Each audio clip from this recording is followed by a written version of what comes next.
Welcome to the Dental Insiders Podcast, the industry's single source for the greatest news and industry insights from visionaries in the dental industry. Our guest today is none other than Dr. Luke Shuman. It kind of brings up an interesting kind of evolution of technology question and sort of the future of things. And I know you're big on social media. You speak about it, talk about it. You're an expert in that field. You know it probably as well as anyone when it comes to understand the technology, the interface, the actual how to use it in practice. So what's your take on social media in dentistry these days? I know it's been out 5 years, right? And it started, everybody had to get on Facebook, get a bunch of likes, and nobody quite knew what to do with it, how to make money at it or how to use it. What's your take on social media and how a dentist, I think we'll follow this, what's a quick and easy strategy a dentist can use to make it work for them? I have a lot of issues around social media, and I have a lot of issues in two separate categories. One is to talk about the dental community, and the other is to talk about the actual companies that are providing it. Right. You're correct. As you know, I have certain personal missions in wanting to try to make a difference in dentistry, and there's three of them. One, of course, is the award process, which you know, with Best of Class. The second one is in the sleep industry, and the third one is in the social media industry. And talking about social media, I mean, let's start with the dental community. And I give a program, I'm giving another one tomorrow in Winnipeg. I've given this program now to about 5,500 attendees. And in that program, I always ask a question. I ask them to be honest with me and to raise their hand if they truly understand what search engine optimization is. And of the 5,500 attendees to this point, I've had 36 people raise their hands. So there's problem number one, okay? And then if I ask them how many of them are working with a online marketing social media company, 50% of their hands go up. So here's the disconnect. And so if I'm talking to the dental community, number one is, and this is what I get all the time. I know I need it. I don't know what I need, so here's a check. And when that happens with the social media company, the relationship immediately goes south. Because what is happening is that the dental community needs to understand what the definition of success is. So that if they don't know what that is, how can they gauge the return or the value they're getting for their money? Which then again, and I'm going to get there, is allowing social media companies to take tremendous advantage of the dentist. And here's a perfect example. My own brother, and he'll be okay with this. He called me one day, and he was working with a social media company, and he had an SEO package. And so they were coming out with an advanced SEO package. So he called me and he said, what do you think? Should I go with the advanced SEO package? And I said, well, what are you getting from your existing package?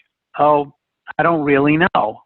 I said, well, you can't really gauge the advanced one versus the one you have now until there are certain questions and answers you need to know so that you're getting a return for the money because it was expensive. Right. So the question and the answer to this whole back and forth was that he was going to buy the advanced SEO package because it must be better because it's advanced. Advanced must be and better. That's the problem I have, because that social media company should have a level of accountability to educate him on SEO, on what's considered to be a return, so that he is knowing that that company is doing the job for him. Right. And then if there's an advanced one, what does that mean? So getting back to the practitioner, number one, they can't do it themselves, and they need to understand that. Even though they have staff members that might be great on Facebook and all the different social media properties, you have to look at a social media company, an online marketing company, like you look at a lawyer or an accountant. I always say that social media is a bullet train that's left the station with no stops, with no stations to stop at, and let's not, leave all of us back at the station. It goes that fast. I'm not even able to give a handout when I lecture. So, because what happens is when the organization wants me to give a handout, I can't, because by the time I give the actual presentation, something has changed in the social media community. And so I literally give them my presentation. I give them my email and I send it to them. And so how can we as practitioners, with everything else we have to deal with, come up with the ability to do this ourselves when myself and as an educator in this field can't even keep up with it in giving the presentation because I can't give a handout because something happens between the handout and the presentation itself. Like this time, it was Google, right, announcing that they're the Alphabet company, that Google's now a division, and now we're all waiting to see what happens to Google Plus or Google My Business. We don't even know. So the dentist has to recognize that they must work with an online marketing company. Now, does the practice need to support that and work with them and provide what's important? Yes. But the dentist really needs to recognize that they need to do that. And their responsibility is they need to be educated. They don't need to be educated enough to do it or to actually implement it. They need to be educated enough to know what the definition of success is. Right. I blame the social media companies for not doing it. That's why I lecture so much, because my program is to be that bridge, is to try to empower the dentists enough that they're dangerous. I actually do, I think I'm the only person who does this. I have about 8 slides, which is specifically how to work with a social media company. That you've created at least a checklist of what that company needs to provide to you.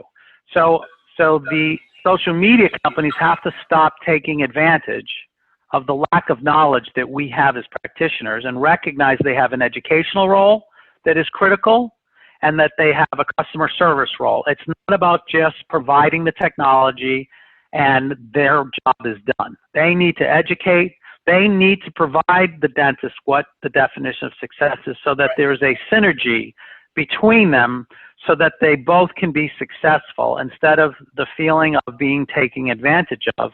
And that's happening a lot. I mean, as I say in my program, right now there are 5 social media companies meeting with 5 different dentists in Boston saying that for $2,000 a month, I'll make you #1 on Google.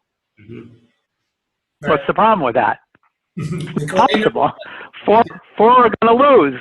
So that's my feeling about it. I think that, I think that this is going to improve because the dentists, I think, will start to take more responsibility in recognizing to be educated. Especially the newer generation of dentists are definitely taking an aggressive role in recognizing that importance. And I think that it's becoming more obvious. I get a chance to work with a lot of the social media companies, and I'm pushing really hard to get them to recognize that it's just not about the technology. It has to be the education and the customer service for the relationship to maintain itself. Right. So quick follow-up, really quick, is so how does, and this is probably not a quick answer, but how does a dentist clear through the clutter and find a reputable company? Because, right, so let's say half of the companies out there are just out there for a quick buck, fly into dentistry and say, oh, we can get these suckers and we can get them for $500 a month or $1,000 a month or $2,000 a month. But then there are the reputable ones. How do you find the good ones? So I'll respond to that 2 ways. One is you want to get to speak to some of their customers. However, not in the area where you practice. Because obviously customers in the area you practice could potentially see you as a competitor and taking business and taking, relevance and ranking away from you. So you should speak to people out of state.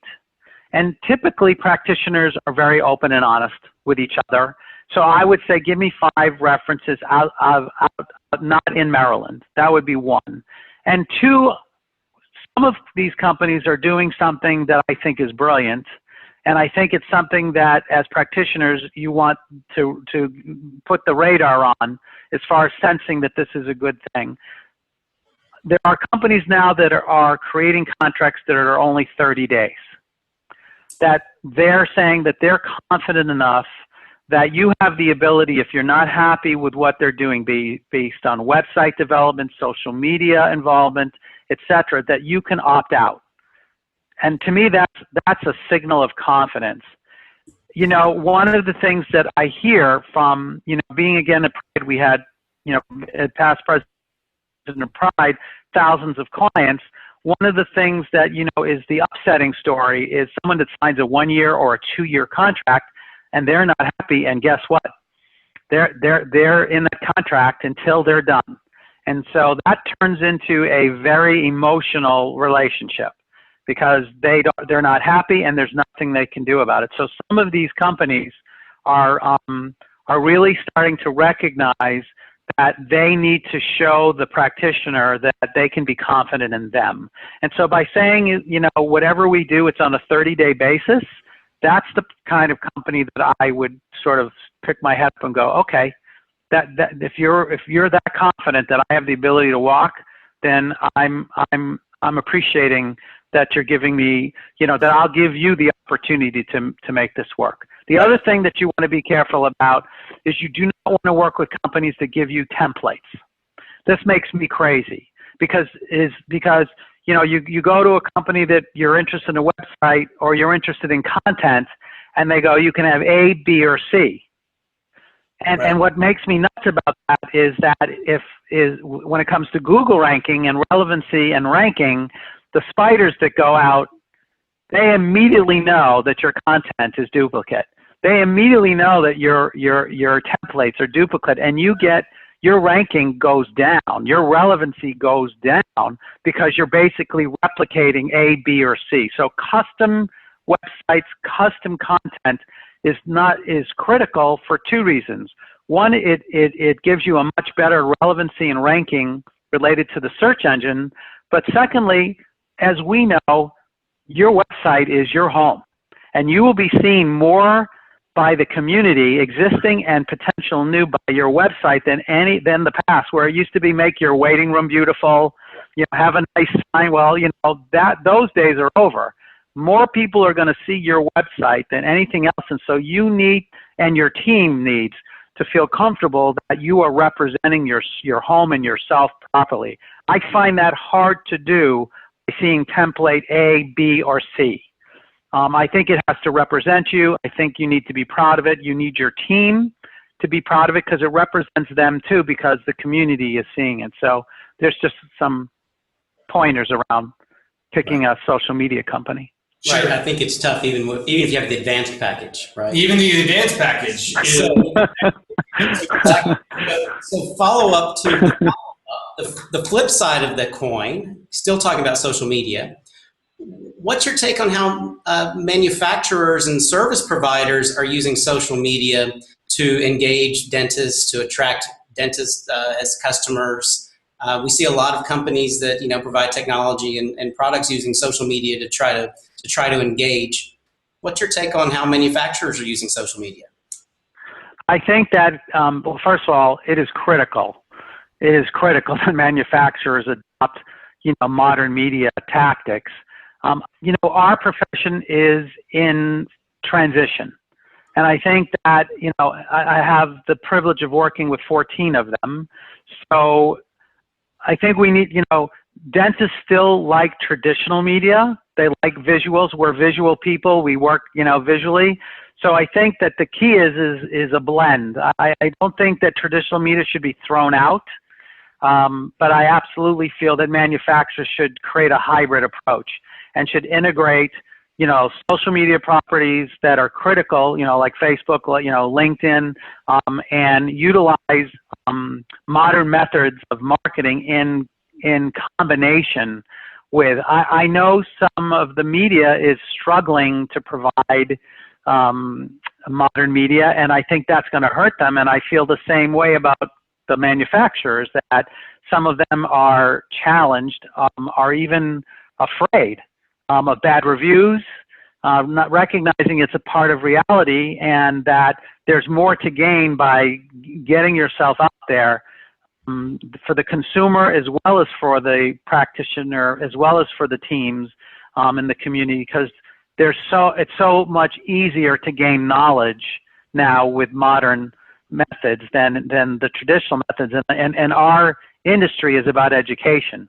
Right. And it's about education of product and technique. And I think that the manufacturers are going to be, you know, especially with the level of competition today, I think that they're going to find themselves fighting to maintain or to get to a top level if they're not integrating all the modern methods of education, promotion that are available to them today.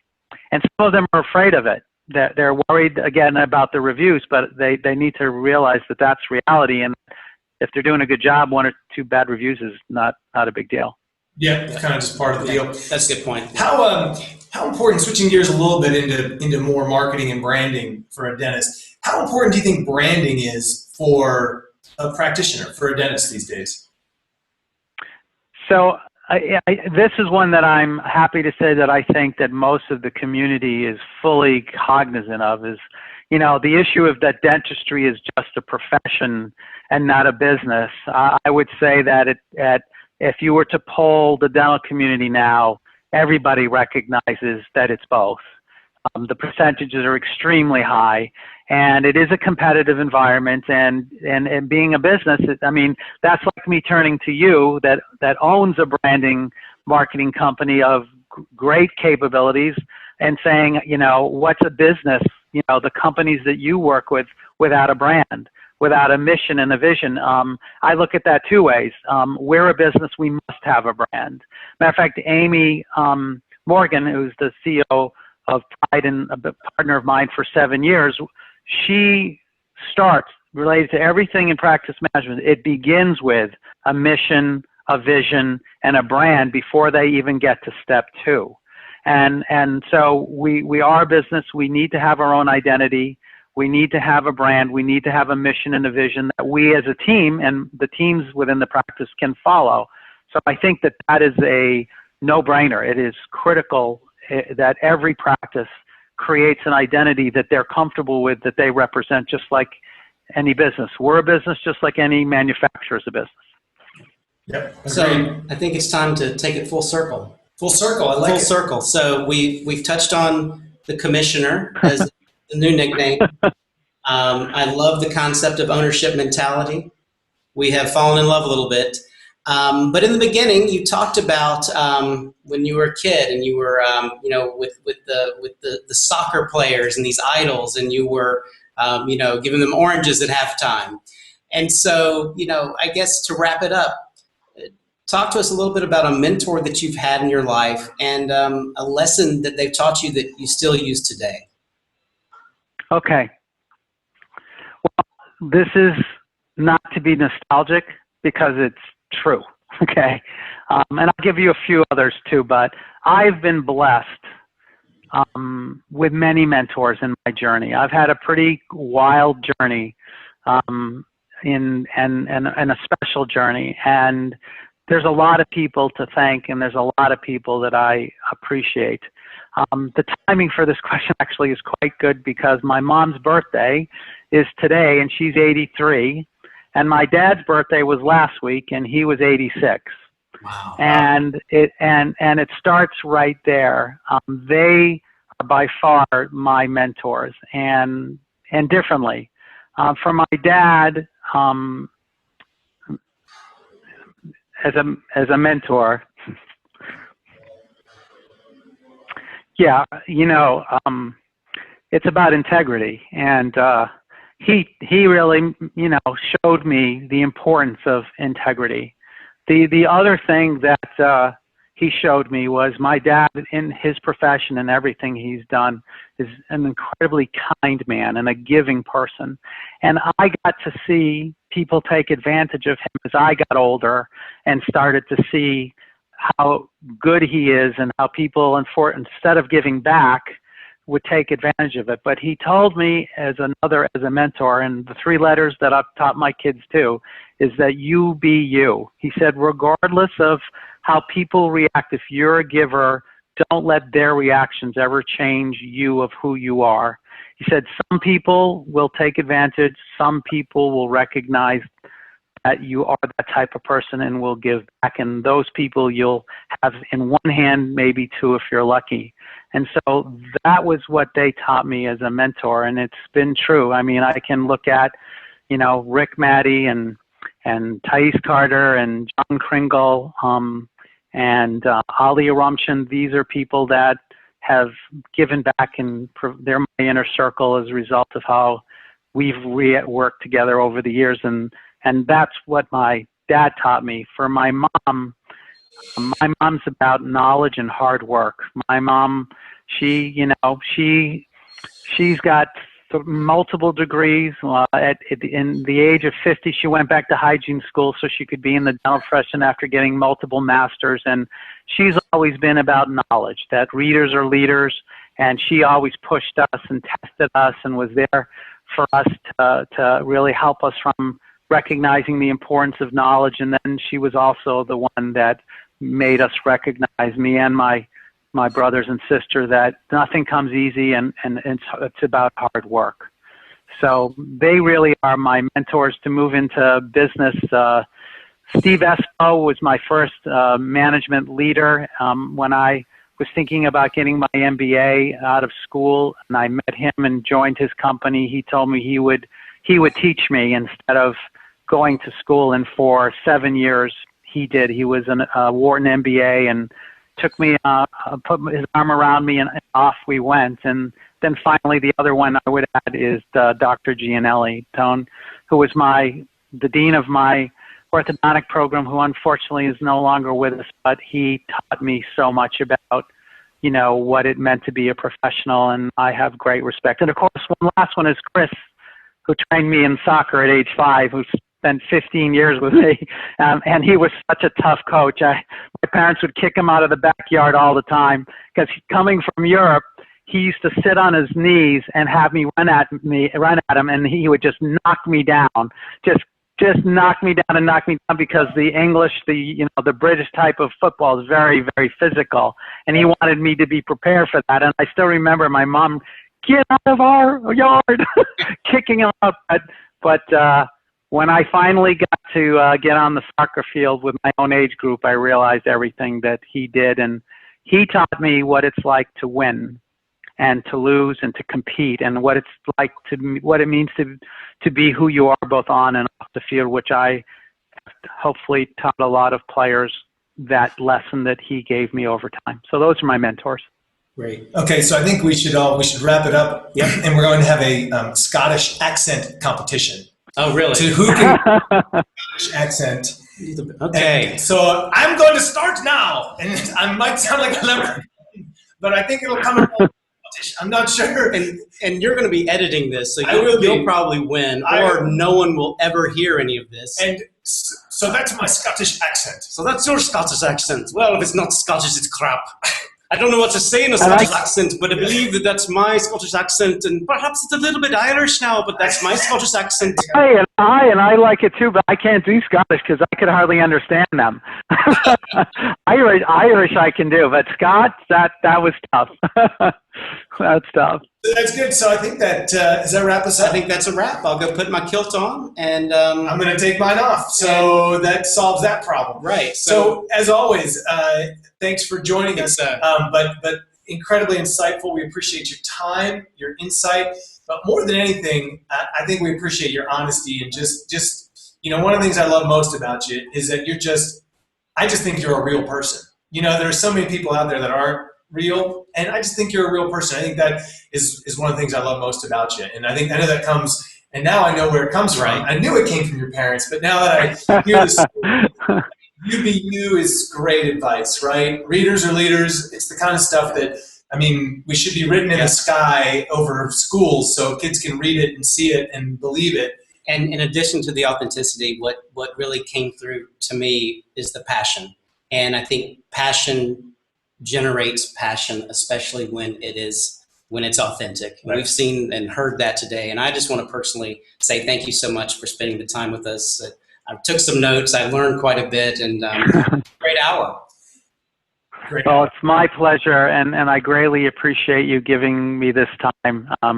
You guys are key opinion leaders yourself, incredibly talented individuals, and it really touched me that you asked me to be part of that, and I wanted to thank you for that. And I wish you best of success with your new initiative. You're already incredibly successful in what you do already, and I think that it's important for everybody to know what you do besides this journal, because you bring a tremendous value to the dental community, and I greatly appreciate that. Thanks again, Lou, and thanks everybody else for listening to Dental Insiders.